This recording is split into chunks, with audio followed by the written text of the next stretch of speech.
And I knew that these stories were important and they were still alive, and there are people that are impassioned by them and connected to them, and the land was still part of their memory. And that was important.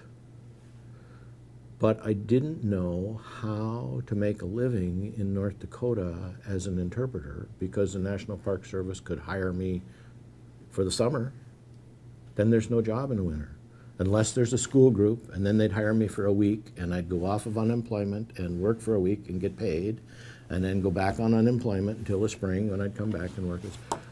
So got married in some of that interim time, and my wife and I decided that after 15 years, if the world didn't change in a year, I needed to leave North Dakota. I was trained in North Dakota as an archaeologist, grew up in Grand Forks. I'm a North Dakota boy, lived on the prairie.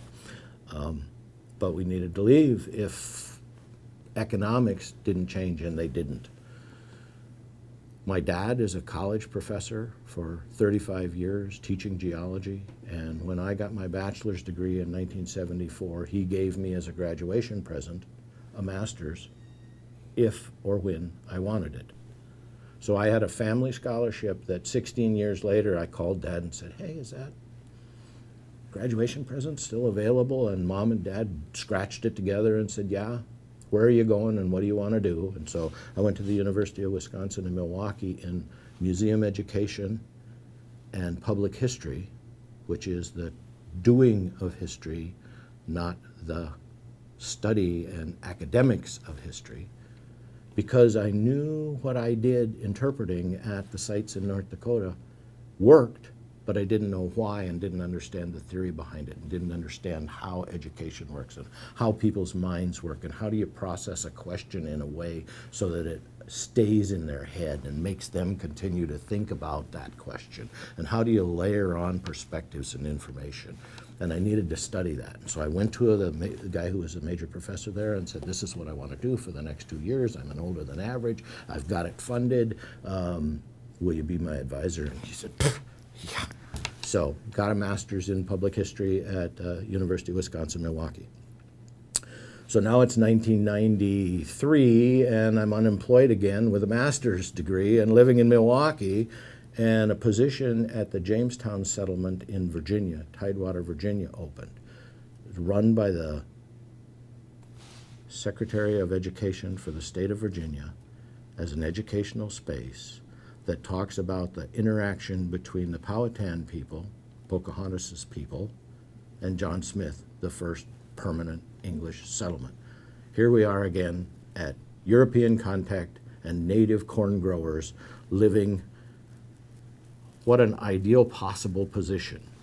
I get on a train from Milwaukee with my wife, and we ride the train because I needed to know what the world looked like between where I was leaving and where I might go. Went in and sat down to interview, and what they wanted me to do was be in buckskin, in costume, and that's what they called it, to talk about the Powhatans to all of the visitors. And I thought, I don't know about this. I mean, this wouldn't work. Sitting across the table in the interview was the daughter of the tribal chair of the Powhatans of today, Shirley McGowan. And she said to the director of the agency, I think he could tell our story. And that's what we need him to do. I was hired on the spot, and I worked there for 5 years as the interpretive supervisor in the Powhatan village. I had 11 people working under me in a full-scale, not first person. We weren't acting as though we were Powhatan. We were using our costumes, and yes, they were costumes, not regalia, as tools to engage with visitors. So I've got a piece of deer bone in my hand and a piece of sandstone in my hand, and I'm standing there in leather, and I'm rubbing one on the other when 450,000 visitors a year walk into my village. And I say Wingapo, which is hello in Powhatan or Algonquian.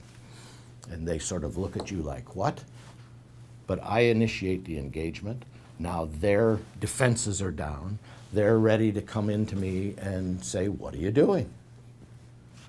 And I'm sitting here with this piece of bone and stone in my hand and say, building a house. What? Well, let's go over and look at this house. See, it's made out of bark, and see these stitches? How do you suppose a needle like this, threaded with a piece of reed, could be pushed through that bark to build this house? Where did that needle come from? You want to look at it? And all of a sudden they've got the object in their hand and they're investigating house building in a Powhatan village. The Powhatans lived here and I had, we had specific things that we needed to relate to every visitor. There were the big 5 points they had to have before they left our village. Algonquian people were, Powhatans are Algonquian speaking. I don't know if I can do this. It's 30 years ago now, but Algonquian speaking, agriculturally based, semi-agricultural, so they moved at times during seasonal rounds. So that was an important part of my life. And the real experience there as an interpretive supervisor was to have people working for me that could effectively ask questions of the audience. The Secretary of Education for the state of Virginia had done huge amounts of visitor studies with the University of Virginia to find out how things work and what visitors see as effective. And if a visitor said that they had an excellent experience at the Jamestown settlement, 96% of them had 4 things happen to them. 1, they were interacted with by an interpreter before they interacted, so greeted, Wingapo.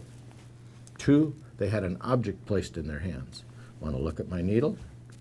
3, they had the opportunity to ask a question. And 4, I ask a question of them. If those 4 things happen, there's an excellent experience that happens.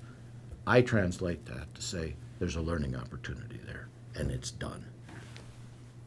So, beginning of every day, I would take my staff and say, you ask this question, you ask that question, you ask that question, you ask that question. And at the end of the day, we'd get back together and say, how did it work?